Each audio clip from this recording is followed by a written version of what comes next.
Bonjour, quelle organisation choisir pour un crossover quand on est déjà moniteur et qu'on veut passer dans le système américain avec PADI, SSI ou SDI? Je veux apprendre à plonger. Vas-y, lâche-toi.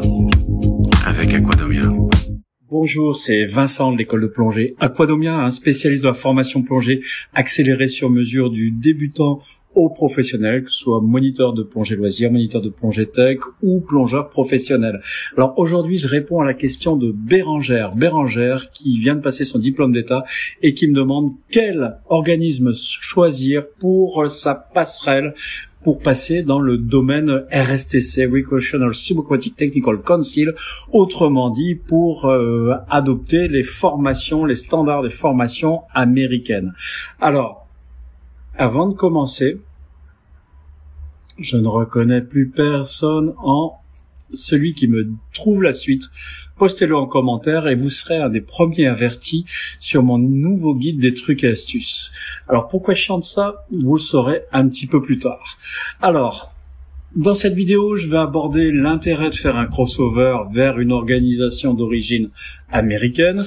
Je vais aborder les réponses que m'ont apporté les responsables de ces différentes organisations en termes de avantages de leur processus de passerelle crossover. Et puis enfin, je vais vous parler de mon vécu personnel. Alors, quel est l'intérêt de faire un crossover? Qu'est-ce qu'on appelle crossover? C'est une passerelle de formation, autrement dit, pour un moniteur français d'enseigner aussi les systèmes américains. C'est tout simple, ça permet d'aller facilement travailler à l'étranger dans un premier temps. Et puis ensuite, il faut savoir que même en France, beaucoup de plongeurs vont aussi à l'étranger et reviennent avec des cartes de certification étrangères et veulent continuer dans leur cursus. Alors quand on parle des cursus américains, de quoi veut-on parler? Je vais parler des trois majors, PADI, SSI et SDI, TDI. PADI, c'est forcément l'organisation que vous connaissez, c'est la première qui a fait son entrée sur le marché. Ensuite a suivi SSI, SDI. PADI, c'est de loin le leader en termes de certification. C'est la première agence qui s'est créée. Ensuite, des dissidents de PADI ont créé SSI avec une philosophie qui était liée à l'évolution du matériel. Donc, ils étaient très liés aux revendeurs de matériel, aux fabricants, aux revendeurs, et donc ont créé ces binômes instructeurs et centres de plongée revendeurs de matériel, tout simplement en arguant que, à juste titre, la formation n'a de sens que elle suit les évolutions des matériels.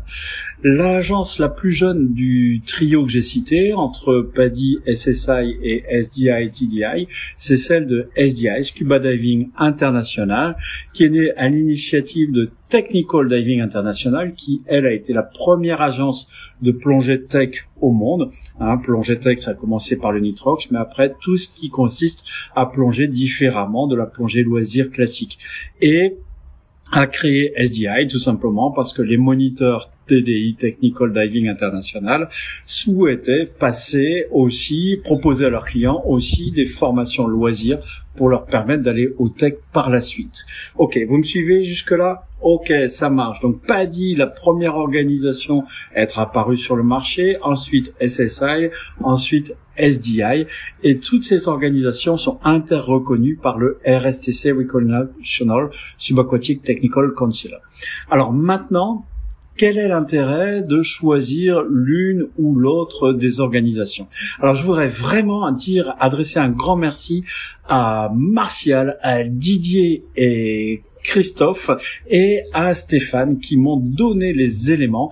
Donc Martial qui est le regional manager pour la France et les pays francophones de PADI, Didier Lefebvre et Benoît Chandanson qui sont son interlocuteur de gauche chez TDI, SDI, et Stéphane Régnier chez SSI.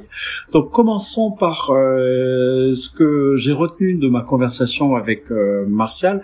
Donc déjà, on marche sur des œufs quand on parle sur ces sujets-là, parce que c'est vrai que les organisations peuvent un peu faire la guéguerre.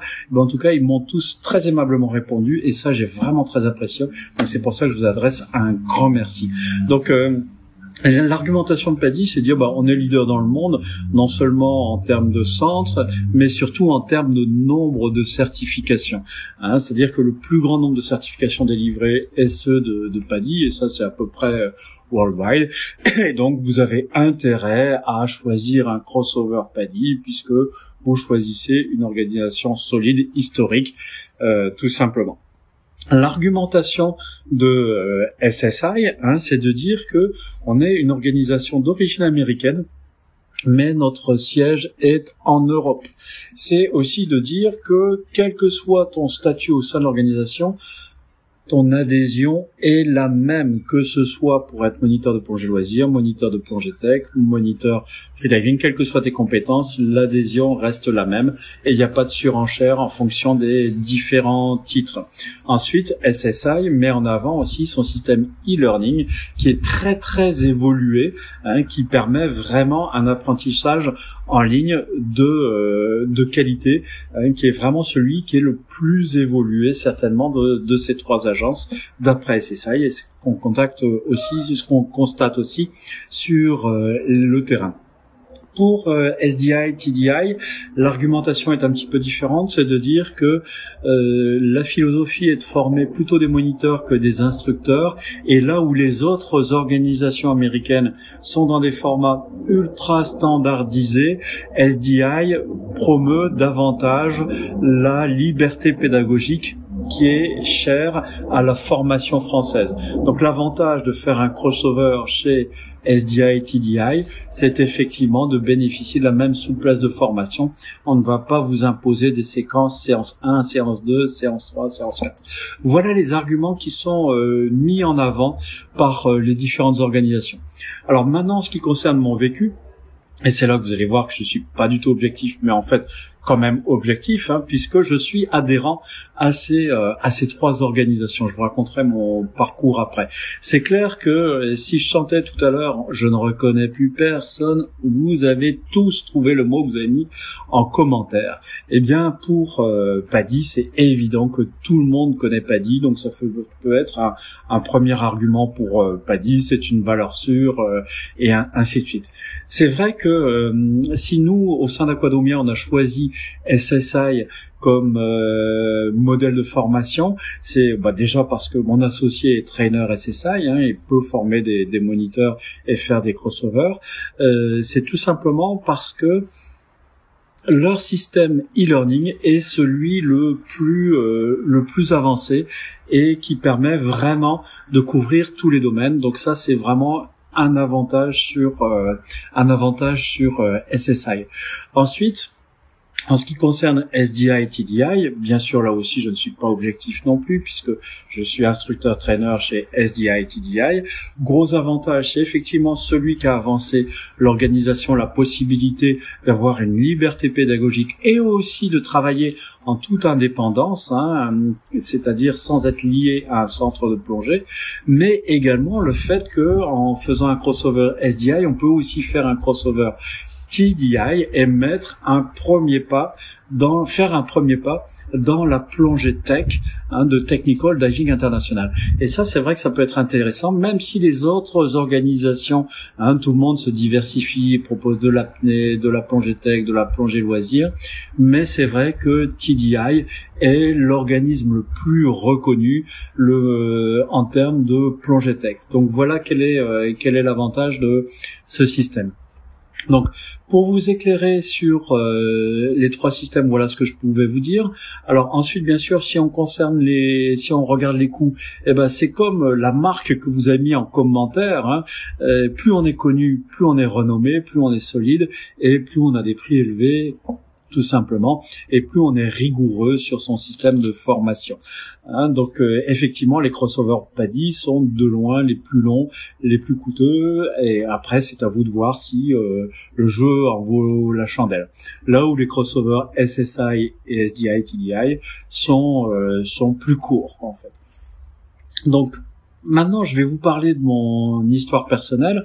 Je rappelle que moi, je cotise à chacune des organisations puisque je propose au sein de mon centre à la fois des formations SSI en plongée loisir, mais des formations TDI en plongée tech. Et bien sûr, il peut m'arriver sur des interventions dans d'autres centres de délivrer aussi des certifications PADI, bien sûr. Donc, moi, en fait, j'ai commencé par le système PADI et c'est vrai que ça m'a ouvert. C'est le gros avantage de faire un crossover, ça vous ouvre sur le business de la plongée parce qu'on est vraiment sur des offres packagées de formation et ça c'est quelque chose que vous appréhendez lors du diplôme d'état, la formation de diplôme d'état, mais à peine. Et donc les formations américaines vous amènent vraiment des modules de formation qui sont bien ficelés avec les outils pédagogiques. Vous n'aurez jamais un cours à inventer puisque tout est fourni. Vous avez vraiment la boîte à outils et c'est ça qui différencie vraiment les systèmes américains. Donc j'ai d'abord découvert PADI et j'ai trouvé des super astuces pour développer le business avec le sens noble du terme, c'est-à-dire comment réussir à mettre en valeur ma valeur ajoutée pour réussir à travailler. Ensuite j'ai fait le crossover SSI à l'époque où il faisait du dumping par rapport aux autres organisations. Donc à dire on est les moins chers, donc venez chez nous, etc. Donc c'était pas l'époque la plus glorieuse, mais c'est vrai que SSI depuis a vraiment révolutionné son système de e-learning et on en fait une organisation qui est vraiment bonne à choisir pour l'enseignement sur la plongée loisir, mais aussi sur la plongée tech. Il faut dire que leur plateforme d'e-learning est vraiment développée. Et ensuite, je suis passé trainer TDI tout simplement parce que je souhaitais devenir à la fois formateur de moniteur plongée loisir et formateur de plongée tech. Et c'est l'organisation SDI TDI qui m'a offert le plus de souplesse et le plus de facilité pour développer cette compétence et avoir le titre d'instructeur trainer. Voilà. Donc de toute façon, pour résumer cette vidéo, tout simplement, les trois organisations, vous faites un bon choix en prenant l'une des trois. Donc PADI leader mondial, SSI davantage leader en Asie, SDI leader davantage aux US, sachant qu'ils sont les challengers. Toujours quand je dis leader, challenger derrière PADI. Mais de toute façon, ce sont des bons choix de formation avec la valeur de référence qui reste PADI, qui est bien sûr avec des coûts d'accès plus élevés. Et ensuite, c'est à vous de voir en fonction de ce que vous découvrez sur les sites internet de ces organisations, le look and feel, sur les goodies, les vêtements, les sacs à dos, etc. Quelle différence ça fait? Et puis, selon votre philosophie, qu'est-ce qui va vous orienter vers un système ou l'autre, tout simplement. Donc Bérangère, merci beaucoup pour cette question sur les crossovers. Je remercie encore Martial, Stéphane, Benoît, tous ceux qui m'ont répondu aussi rapidement sur les avantages de leur crossover. Et je vous dis à très bientôt. Si vous avez aimé cette vidéo, n'hésitez pas à mettre un petit pouce. Si vous l'avez pas aimé, je vous la rembourse. Et puis, je vous souhaite une bonne chance dans le choix de votre crossover. N'hésitez pas à nous contacter pour prendre davantage d'informations. Je reste à votre disposition. Les coordonnées sont sur la chaîne ou sur le site aquadomia.com. À bientôt. Aquadomia.